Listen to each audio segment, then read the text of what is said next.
Hey there, gang. Patrick King here, coming to you live from, I don't know, some rest station in eastern Ohio. I believe it's about a quarter until 10, and I've still got close to 2 hours or so driving ahead of me for the night. So figured I would take a stop here and bring you today's question and answer video. So today's question is coming to us from Leah. Leah is a trainer. She says, it seems like a pattern that I'm seeing in all of my younger horses from 5 to 6 years old are tending to get really herd bound this spring, or buddy sweet. Do you have any ideas on helping to prevent that, or why exactly it happens? It seems like it happens over the winter when the owners don't have as much time or good weather to hack the horses out. So, why does it happen between 5 and 6? I don't really know about that, Leah. There could be something in there to do with the horse's maturity level around 5, 6. A lot of horses are coming into kind of their, final maturity stage as far as their growth and development goes. So, maybe potentially there's something in there that's going on. It is really common for horses of any age, if they've had a season to sit, whether it's winter or whether they've been laid up for an injury or the owner has, for whatever reason, not had a lot of time to work with them. If a horse kind of goes to being a horse and being in a herd situation long enough, they do become buddy sweet or herd bound over that period of time. And that's really common because, let's face it, that's a survival mechanism. Horses are herd creatures by nature, so it only makes sense that when they're not in a consistent, regular working program and kind of left to nature's devices in the herd situation, they're going to have that tendency to revert back to, their instincts. That's one of the interesting things about a horse, is it takes, they're about 2 steps out of the wild. You take 2 wrong steps and every domesticated horse looks like a wild horse with a 2-step mistake, if we have a tendency to do that. So again, Leah, and for everybody out there getting into your spring riding, don't be surprised if your horses might have a little bit of that buddy sweetness or herd boundness going on. Now, how do we prevent that?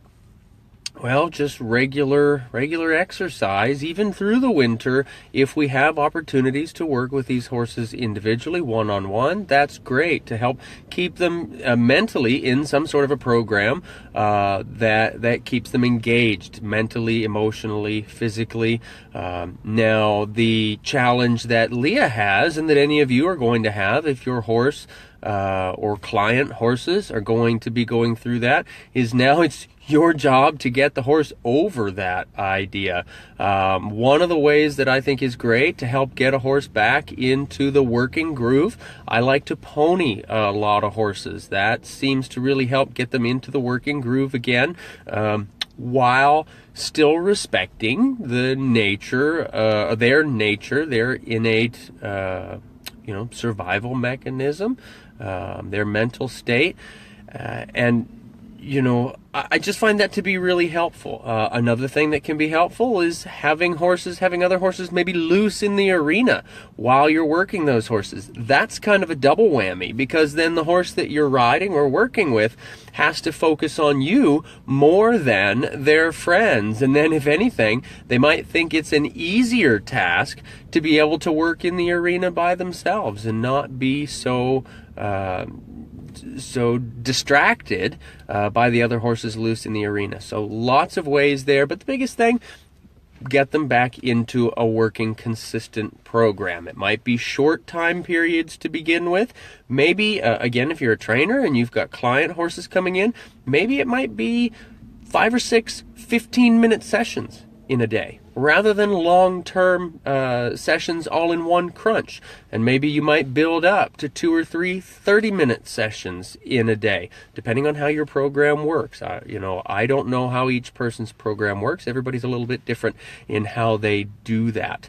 But the idea of the consistency is really important. And maybe starting out, you're just working with that horse on the ground, improving your in-hand work, improving your groundwork, something like that. But the big thing is to recognize that, yes, that does happen. Expect that and plan for that. Devise a program of your own. Any type of program that has any sort of consistency is going to help in this situation. So hopefully that is of help to you, Leah, and to anybody else that might be going through kind of the spring jitters with their horses. That's something, hopefully that's something that brings you some value. So again, like I said, I'm at a rest stop here somewhere in Ohio with some traveling ahead of me. So question of the day for all of you out there: how often do you travel with your horses? And what's the farthest distance you've traveled with your horses? Curious to hear the answers. Leave your answers to the question of the day in the comment section below this video. And please make sure that you click on over to our YouTube channel, where you'll find all of our daily questions listed there, uploaded for you to review. Subscribe to that if you have not already. Please feel free to share this video with friends and send me your questions. Email, text message, private message, direct message here on Facebook, or in the comment section below this video. So keep asking questions, guys, and I'll keep giving answers. Thanks so much for tuning in.